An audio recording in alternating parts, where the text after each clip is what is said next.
Hello friends, मेरा नाम है हिमांशु नंदवानी और मैं आ गया हूँ आपके लिए एक नई सीरीज लेकर इकोनॉमिक्स के साथ। आज से हम लोग एक टॉपिक इकोनॉमिक्स का रोज लेंगे। आज का टॉपिक नीति आयोग है, तो चलिए नीति आयोग के बारे में कुछ जानते हैं। आज का टॉपिक है नीति आयोग। आज हम लोग नीति आयोग के बारे में जानेंगे, क्या होता है नीति आयोग, क्यों लाया गया था नीति आयोग, क्या थे उसके ऑब्जेक्टिव्स और क्या है 7 पिलर्स ऑफ नीति आयोग। तो चलिए नीति आयोग के बारे में जानते हैं। सबसे पहले बात करते हैं objectives and functions of NITI Aayog कि क्यों आया था नीति आयोग। तो सबसे पहला ऑब्जेक्टिव था शेयर्ड विजन दिखाना। कहने का मतलब क्या था कि हमको एक सपना दिखाना है कि हमारा देश भी सबसे बेस्ट देश, सबसे डेवलप देश हो सकता है। तो उसको बोलते हैं एक विजन दिखाना कि हाँ भाई, हम लोगों को सबसे बेहतरीन देश बनाना है और उस बेहतरीन देश के बनाने के लिए हर एक स्टेट को कंट्रीब्यूशन देना पड़ेगा। सिर्फ एक स्टेट बनेगा या एक स्टेट डेवलप हो जाएगा, जैसे गुजरात बहुत डेवलप हो गया लेकिन बाकी सारे स्टेट्स डेवलप ना हो तो वो चलता नहीं है। तो ज़रूरी क्या है कि हर एक स्टेट डेवलप हो और हर एक स्टेट को ये विजन दिखाना ज़रूरी है। तो पहला पॉइंट है शेयर्ड विजन, वही दिख रहा होगा, देखिए मैंने हाईलाइट कर दिया है। तो evolve shared vision of national development दिख रहा है, shared vision of national development किसके लिए? इसके लिए हर एक एक्टिव इन्वॉल्वमेंट ऑफ स्टेट्स बहुत ज़रूरी है। दूसरा पॉइंट आता है कि हर एक स्टेट को डेवलप जब करेंगे तो उसके लिए क्या करना पड़ेगा। हमने इसको एक पंच लाइन दे दी, strong states makes a strong nation, कि हर एक स्ट्रॉन्ग स्टेट ही स्ट्रॉन्ग नेशन बना सकता है। मतलब कुछ स्टेट्स का स्ट्रॉन्ग बनना काफ़ी नहीं है। अगर हमारा देश पूरी तरह से डेवलप होना चाहता है या पूरी तरह से स्ट्रॉन्ग नेशन बनना चाहता है तो हमारे देश के हर एक स्टेट को स्ट्रॉन्ग बनना पड़ेगा। तो नीति आयोग ने क्या किया, सेकंड पॉइंट में उसने बोला कि जो फर्स्ट पॉइंट है उसी को एक पंच लाइन दे दी, strong states makes a strong nation. वो लिखा है, अभी आपको दिखेगा, देखिए, strong states makes a strong nation. Clear है। तीसरा, अब सुनिएगा ध्यान से, हम लोग अभी भी बोलते हैं कि हम लोग कृषि प्रधान देश हैं या एग्रेरियन कंट्री है। तो अभी भी हमारा बहुत सारा जो देश है उसका बहुत सारे एरिया रूरल एरिया में है या एग्रीकल्चर एरिया में है। तो हम लोग सिर्फ और सिर्फ डेवलपमेंट अगर अर्बन एरिया में करेंगे तो वो काफ़ी नहीं है। अगर हम लोग को डेवलपमेंट करना है और हम लोग अगर बात करते हैं कि हम बेस्ट कंट्री बनना चाहते हैं पूरी एंटायर वर्ल्ड में, तो हमें शुरुआत कहाँ से करनी पड़ेगी? रूरल एरिया से, ग्राउंड लेवल से, ग्रास रूट लेवल से। तो हम लोग को फोकस करना है ग्रास रूट लेवल पे। तो थर्ड पॉइंट वही है कि हमको स्टार्ट कहाँ से करना है। हमारा जो यहाँ पे हमारा नींव है, हमारी नींव है विलेजेस में। तो विलेजेस, एग्रीकल्चर, वहाँ से रूरल एरिया, वहाँ से हमको स्टार्ट करना है। तो थर्ड पॉइंट पे अभी आपको फोकस वहीं दिखेगा। देखिए, तो हमको ऐसे क्रेडिबल प्लान बनाना है एट विलेज लेवल। कहाँ पे? विलेज लेवल बनाना है, ताकि वहाँ से हम लोग हायर लेवल ऑफ डेवलपमेंट पे जा सके। स्टार्ट तो हमेशा रूट से करना पड़ता है और रूट्स अभी भी हमारी विलेजेस में ही है।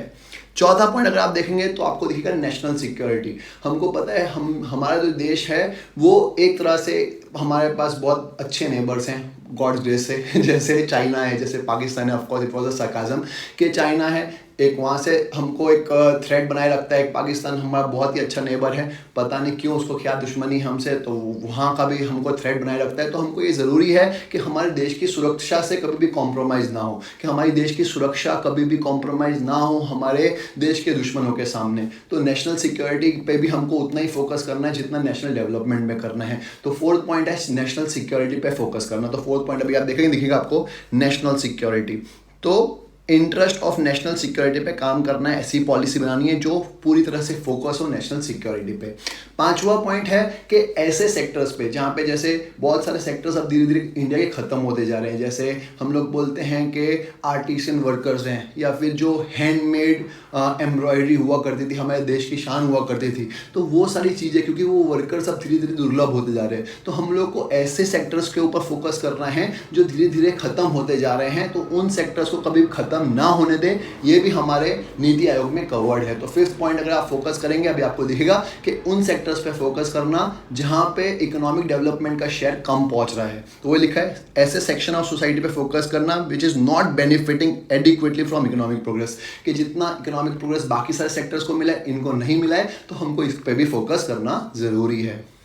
आगे बढ़ेंगे तो हमको ये ज़रूरी है कि हम लोग क्या करें, एक ऐसा फ्रेमवर्क तैयार करें। कहने का मतलब हम लोग काम करने की बात बहुत करते हैं, हम लोग 5 ईयर प्लान्स भी बनाते हैं, हम लोग नीति आयोग जैसे प्लान्स बनाते हैं, लेकिन काम करने का तरीका अभी तक हमारे पास है नहीं, या फिर जो हम लोग सोचते हैं उसका इम्प्लीमेंटेशन बराबर से नहीं हो पाता है। तो उसके लिए एक ऐसा फ्रेमवर्क क्रिएट करना बहुत ज़रूरी है जो हम लोग जो सोच रहे हैं उसको इम्प्लीमेंट भी कर सके। तो वो लिखा है फ्रेमवर्क तैयार करें इनिशिएटिव के लिए और मॉनिटर करें प्रोग्रेस को। मतलब हम लोग जो काम कर रहे हैं उसको मॉनिटर करना बहुत ज़रूरी है, क्योंकि होता क्या है कि हम लोग काम तो कर लेते हैं लेकिन अपने प्रोग्रेस को मॉनिटर नहीं करते। जैसे हम लोग रोज सोचते हैं कि ये करेंगे वो करेंगे, लेकिन रात को इवेल्युएट करना बहुत ज़रूरी है कि हमने जो सोचा था उतना कर पाए कि नहीं कर पाए। अगर नहीं कर पाए तो हम लोग नेक्स्ट डे कैसे करेंगे। ये स्टूडेंट्स पे भी अप्लाई होता है। हम लोग ये सोचते हैं कि एक दिन में सब कुछ पढ़ लेंगे, लेकिन ऐसा होता नहीं है। जो आप टारगेट सेट करते हैं उसको इवेल्युएट करना जरूरी है, मॉनिटर करना जरूरी है कि हाँ भाई जो हमने टारगेट सेट किया था क्या हम उसको अचीव कर पाए कि नहीं कर पाए। अगर नहीं कर पाए तो क्या कमी रह गई है, हम लोग कैसे अगली बार अचीव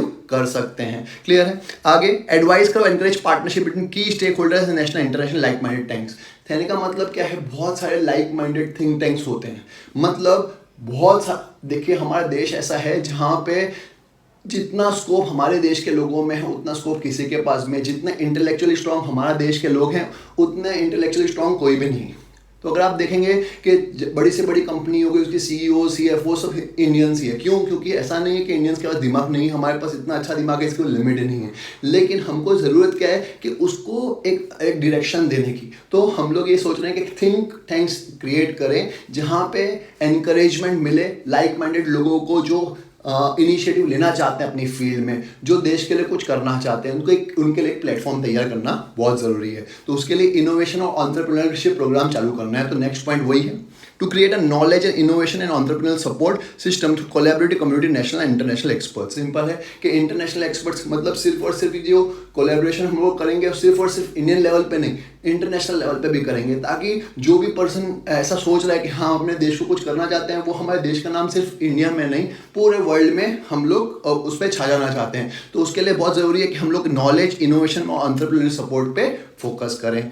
आगे देखेंगे तो हम लोग देखेंगे प्लेटफॉर्म तैयार करना। मैंने आपको बताया, देखिए होता क्या इंडिया में इंटर सेक्टरल डिस्प्यूट बहुत ज़्यादा है, इंटर रीजनल डिस्प्यूट बहुत ज़्यादा है। ये तेरा ये मेरा, ये रीजन इतना डेवलप हो रहा है, मेरा रीजन बिल्कुल डेवलप नहीं हो रहा। दिल्ली की सरकार बोलेगी कि हाँ भाई हमको फंड्स इतने नहीं मिल रहे हैं, गुजरात की सरकार बोलेगी हमको फंड्स इतने नहीं मिल रहे। पर हमको ये देखना है कि हम लोग इंटर सेक्टरल डिस्प्यूट्स अगर हैं भी तो उसको कैसे जल्दी से जल्दी सॉल्व कर सकते हैं, क्योंकि इंटर सेक्टरल डिस्प्यूट से होगा कि हमारे देश की डेवलपमेंट रुक जाएगी। तो हम लोग ये नहीं चाहते किसी भी देश की डेवलपमेंट रुके। तो इंटर सेक्टरल डिस्प्यूट्स को कम से कम हो, और अगर हो तो उसको जल्दी से जल्दी रिजोल्यूशन ला सके। तो वही पॉइंट लिखा है, platform for resolution of inter sectoral and inter departmental issues. जो भी इंटर डिपार्टमेंटल इशूज है, इंटर सेक्टरल इशूज है, उसको हम लोग धीरे से या जल्दी से जल्द सॉल्व कर सकें।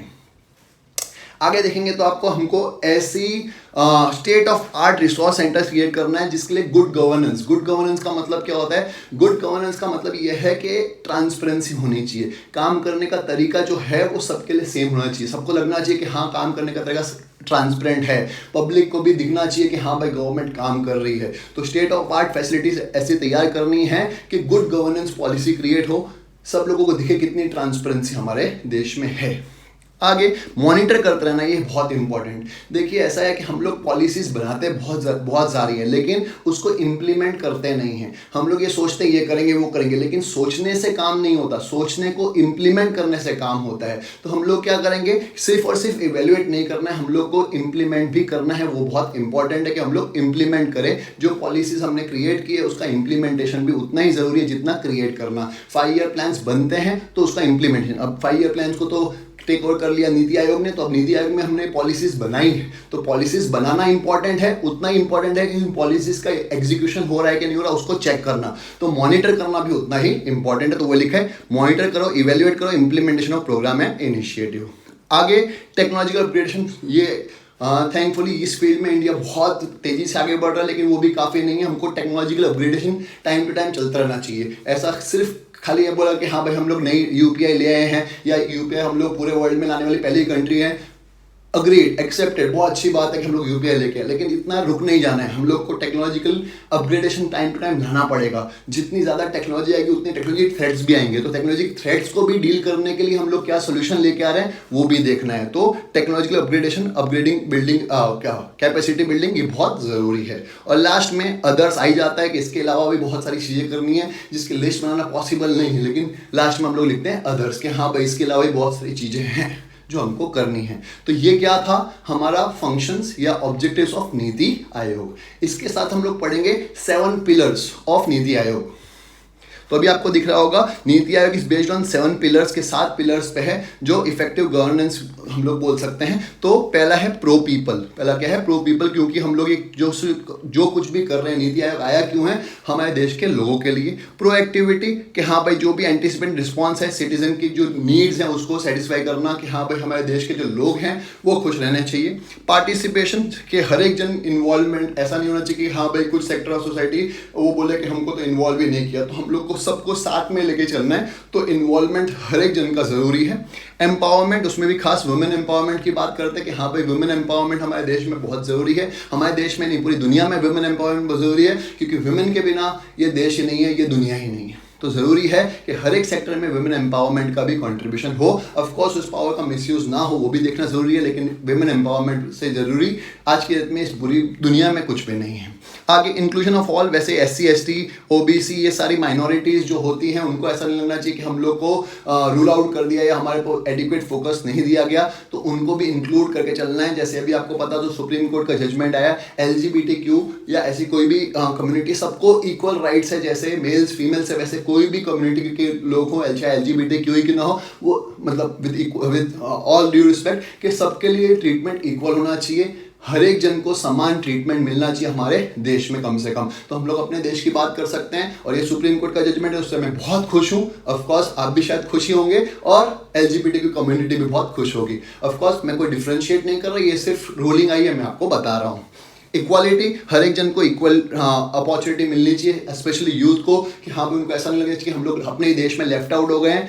आज ज़्यादातर लोग जा रहे हैं कनाडा, US UK जा रहे हैं क्योंकि उनको ऐसा लगता है कि हमारे देश में अपॉर्चुनिटी नहीं है। तो ऐसा बिल्कुल भी उनके मन में ना है, ये देखना भी गवर्नमेंट की रिस्पॉन्सिबिलिटी है। ऐसा नहीं है कि हमारे देश में अपॉर्चुनिटी नहीं है, फिर भी अगर वो जाना चाहें तो इट्स कोई कंप्लीटली फाइन, बट हमारे देश में भी इक्वल अपॉर्चुनिटी है। ऐसा आपको विश्वास दिलाना पड़ेगा अपने देश के यूथ को कि हाँ पे हमारे देश में अपॉर्चुनिटी है। तो वो लिखा इक्वालिटी, इक्वल ट्रीटमेंट मिलेगा सबको और उतनी अपॉर्चुनिटी भी मिलेगी। और लास्ट में ट्रांसपेरेंसी, कि ट्रांसपेरेंसी रखना बहुत जरूरी है। मैंने आपको बताया गुड गवर्नेंस पॉलिसी बहुत जरूरी है कि ट्रांसपेरेंट रहे, गवर्नमेंट भी जो भी कर रही है वो ट्रांसपेरेंटली बताए। जितना ज़्यादा ट्रांसपेरेंसी रहेगी उतने देश के लोगों को भी कॉन्फिडेंस आएगा गवर्नमेंट के ऊपर।